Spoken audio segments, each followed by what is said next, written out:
So walk us through a little bit about what you do and how you do it for your clients. Yeah, so I really focus on helping growth companies, generally in the professional services realm, but I do work outside that, to grow their sales without necessarily having to add sales staff, any staff at all, or time to their existing staff, because I find that the sweet spot of who I work with which is really in that kind of lower middle market, like large, small enterprise, small business, and then lower mid market, is really the engine of our economy, yet they're the ones that are the most resource constrained. And so I'm always trying to figure out, how can we optimize your sales processes that you can truly feel like you almost have extra employees because you're so optimized, but you don't necessarily have to add that additional headcount immediately. And so that's really what I like to focus on. The business has evolved like most businesses do, almost 11 years now that I've been in business. So that's what I do now. So walk us through how you do that with a client. Like give us an example of,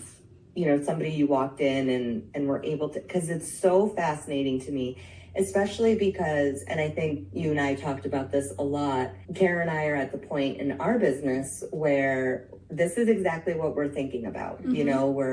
We started implementing this EOS. One of the major functions of EOS is having somebody that focuses solely on sales.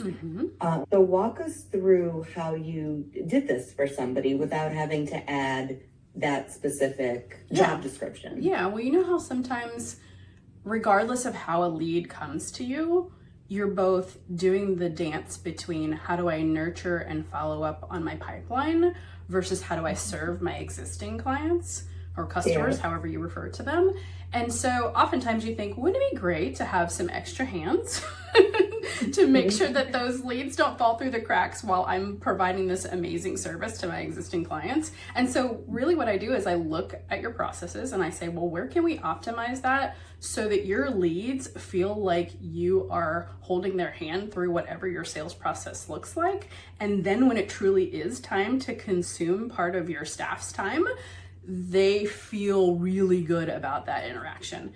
So it's mapping your sales process and how you get leads and customers today. It's figuring out where those points of optimization are. Sometimes it means let's use some AI and some other tools to let the machines do that process to, again, relieve the burden of your people. Sometimes it's just improving the process by itself.